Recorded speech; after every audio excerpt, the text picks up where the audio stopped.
Hi you guys, this is Rachel Kirkland here, the Modern Shaman. Thanks for being with me for another YouTube Q&A video of the week. If you're new to the channel, I always invite you to go to my website, which is themodernshaman.net. There are a ton of resources there and ways to connect with me, ways to start my teaching program if you'd like more formal and like in-depth learning, and anything really that I talk about here. It just takes it to a whole nother level of personal interaction through my video teaching modules with handouts and questions that are very targeted and poignant to kind of bring up the energy and then help clear it and refine it and strengthen your gifts. So all that's available on the website, as well as information about personal sessions and just ways to connect. So I hope you guys check it out. Here's the question of the week. All right. It says, "Hi Rachel, thank you so much for your videos. They have literally saved my life." You don't go into detail about that, but that's a big statement. I'm glad that that we're connected, that you found this. It says, "I'm struggling with the idea of doing versus being. So much of the meekness and passive personality is what I feel is spiritual, but I also feel that that has weakened me and allowed life, negative thoughts, and manipulative people to take advantage of me. I am hearing guidance now from Spirit to stand up for myself, but I often feel guilty about it when I do, like I'm not a spiritual person, or that there's something wrong with this in my spiritual path. Can you please help me understand or get peace about spiritual strength?" Spiritual strength. That's a great question. Gosh, how many of us can relate to that?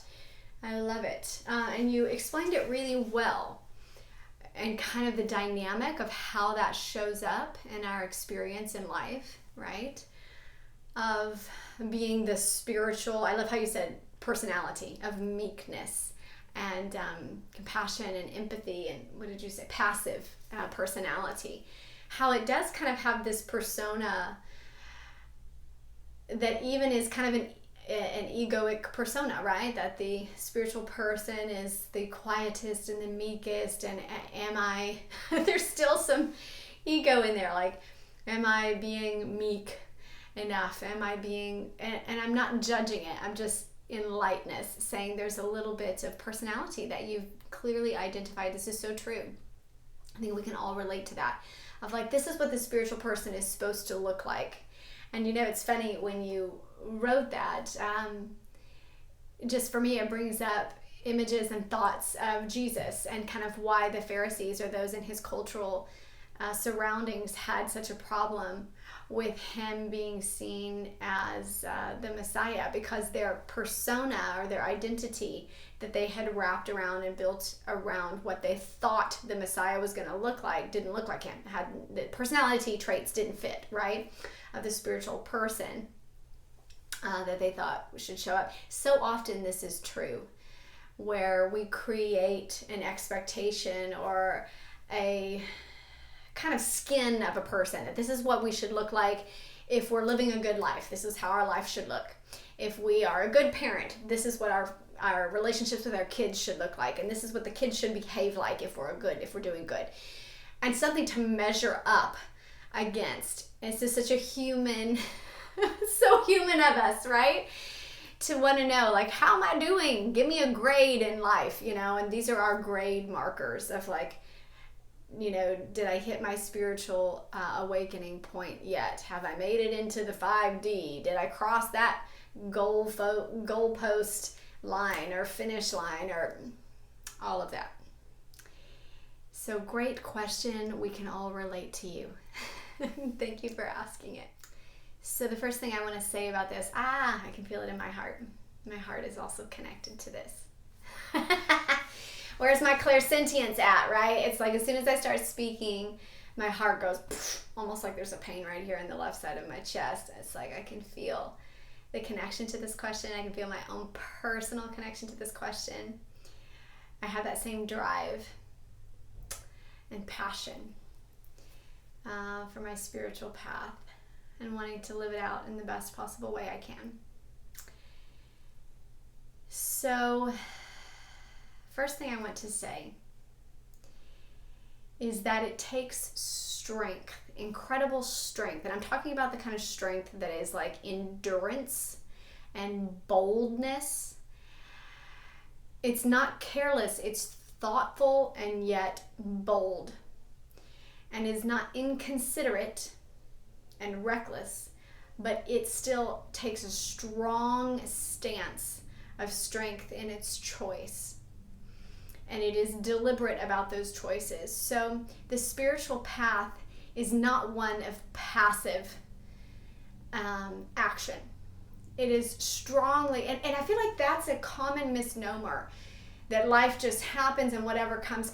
We have, like, that is true also, that life comes and we view life and we become the observer of things and we perceive and we handle with perception and being observant and a strong sense of awareness through whatever coming. And yet, the spiritual path is a very deliberate choice, and you're often asked to make very deliberate choices and to have a very strong stance against the non-physical, and not necessarily against, I shouldn't use that term, but with boundaries on thoughts that are not helpful that come in, on entities or energies that you do not want. There is a boundary of the mind, of the ego, of the negativity or the chaotic voice or the little critic. All of these things require a very strong, actionable stance, even if it's in the mind of like, no, I'm not going there. No, I'm not going to that worrisome place every time my child leaves the house. No, I'm not going to that jealous reaction. No, I'm not letting any and all entities and thoughts and negativity into my life. There's a strong sense of boundary that is required by choice. It has to be made. And so you cannot be passive in that way. Even in meditation, when people look all zenned out, right, and we're sitting there is a process that the mind goes through where every thought that starts to bombard you when you are trying to go to the no mind space of the observer, where thoughts come in, and what do? You reject them, you set them aside, you let them pass on by, you let them flow through, you let them go. And that is a choice. That's not a non-action, all right? And so there is a strong, and you have to be strong about it. You have to be consistent about it. That is a sense of setting up a boundary, just like we would set up a boundary for a child and consistently say, no, you cannot put your finger in that light socket. No, you cannot, or an animal. No, you cannot eat that chocolate that's going to be harmful for you, or whatever it may be. It's a consistency in the mind or in the non-physical or in the physical that requires a tenacity of strength. All right? That is what you called, or what you asked about in terms of spiritual strength. And it doesn't come from meekness or from passivity or saying whatever, like I just let anything happen. No, it stands up for itself and it creates a strong sense of character. This is a strengthening of the inner muscle of the heart over the physical and mental kind of chaos of human experience, where it's constantly choosing what matters to it and reminding itself that these are the character traits, this is the heart of the matter, this is the soul of the matter, this is what I value, this is what I want to honor, this is what I respect. It's those strong character developmental choices that you have to make. Now, I want to bring up kind of your second point where you said, when I stand up for myself, okay, so in life, you said you've allowed life, negative thoughts, and manipulative people to take advantage of you, and now you're starting to stand up for yourself. So this is good. The first thing I want to say is yay you, right? Yay. This is part of the spiritual path, is moving it not just in the mental realm or not just in the physical realm, but now into the actionable life realm, in the physical. It has to be integrated. Things have to take form all the way through. And so this is good, meaning there is no separation or disassociation with the mental mind, the spiritual body, and the physical body. When they are all in unison, this is when you find that peace that you're asking about. How do I get that? When all are in alignment. So you're in that process. You're in that process. What you're missing is that sense of judgment. You're doing the right actionables by standing up for yourself. And remember, when we stand up for ourselves, there is a subtle difference here in standing up for a moral position or an ethical stance. When you're standing up, you're simply standing up. You don't have to do it against someone else or projecting on someone else or speaking to someone else. You are simply standing up for what you feel. And so in that way, it doesn't need to be done in response to someone else. These are the things that give us a sense of peace, of like, this is just what I'm going to do. Every time I know that this is my choice. It doesn't have anything to do with the other person. It doesn't have anything to do with what's said to you or not said to you. This is simply what I believe. This is how I act. This is how I behave as an individual, as a soul. These things matter to me. This is important to me. This is how I prioritize my life. This is the flow that I move in. When people say rude things to me, this is how I always respond. Instead of in the moment, somebody says something to me where before they were manipulative, and now I push back, I respond back. This sense of reactionary response never feels quite good because it's about them. It's not about you. So what you need to do is shift that subtle energy into a place that feels like, I'm going to take a moment and I'm going to find out what matters to me. What do I feel like are my core sense of strength? What's important to me about my interactions with others? That I move in a place of respect, that I simply say no thank you. If I choose not to drink alcohol, I don't have to go on a spiel about why it's horrible for the human race. I can simply say no thank you. And then if somebody asks me and is in a space of receptivity of, I notice that you always say no thank you, why is that? Then there is an opening that Spirit has given you to share your perspective. Right? Or the same with going to certain things, or being in a place where everyone's doing certain things or talking about certain political views and you simply say no thank you, or I'm not, I don't know because I don't watch TV, or I don't own a TV. It's a personal decision. It's a sense of personal boundary for myself. Coming to a place where I know that I'm standing in ethical, moral alignment with myself. This is where the spiritual strength comes from. It's a decision for you. It's not a decision about anyone else or projected upon anyone else. Even if it came from an upbringing or a difficult situation at work or a difficult abusive relationship, and that's where you learned the lesson. Now the wisdom from your spiritual stance of strength comes from making those deliberate choices for you, standing in them, not preaching on them unless someone is asking you. Because if they're not asking, they're not in the spirit of receptivity anyways. It's just going to bounce off and create more conflict of this bounce noise energy. I'm going like this because I can always feel it. It feels almost like static, and creating static instead of creating unison, which is what happens when someone asks you in a genuine concern or a genuine effort to connect and understand, right? So coming to that personal place. And then lastly, like my final piece of advice for you here is that releasing the guilt, all right? The guilt is a sense of judging, and that judgment says that there's something wrong with what I've done or what I've said or standing up for myself, or this makes me a mean person, or this.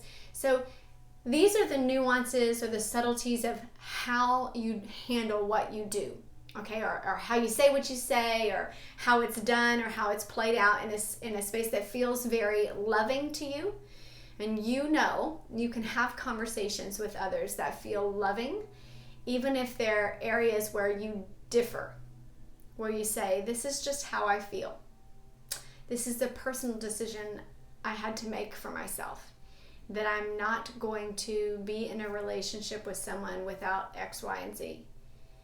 And I'm not speaking about Joe, and I'm not speaking about Rita, and I'm not talking about anybody of these negative. I'm not talking down at people, and I'm not telling you about my ex, and these are my personal decisions I've made for myself. Do you see the difference of that? That energy feels respectful of the self and respectful of others. There's no guilt here. There's no judgment here. And so there's no guilt to feel like something was wrong in that interaction. All is well. And this is my kind of final piece of advice there, is to get to a place where you're not judging yourself. So pay attention to the subtlety of how you're doing what you're doing in alignment with the utmost respect for yourself. And that doesn't mean that you become weak, or that you compromise things that truly matter to you. Instead, it has a strong sense of stance of, this is how I feel, this is what I have to do for me. And this can change later, but it is your decision and it is your stance. It has nothing to do with a reaction to someone else in the moment. You see the difference? It's a personal stance and a personal view.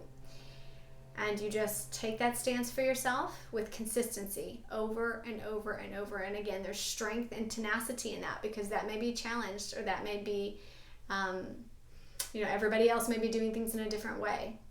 But when you spent the time and you know what matters to you and why it matters to you and what works for you and what doesn't work for you, not based on any society, not based on any, cultural arrangement or expectation, simply what works for you. This works for me, and this is where I gain my sense of peace. This is my moral structure. This is how I feel best about my body and my life and my interactions and relationships with others. These are things that life has taught me, and I have listened and thought through. And so this is the decision that I make when it comes to such and such. When it comes to interactions with others, when it comes to negative thoughts, this is the stance I take. And again, then you take with consistency over and over and over, more and more so for what works for you instead of a reaction to others. There really is no other, right? It's all a sense of growth for yourself. And then that, in a wonderful, multidimensional way that spirit and the spiritual realm works, it always translates to the whole. I'm sending you love, and we'll be back here next week with another question and answer time. Blessings.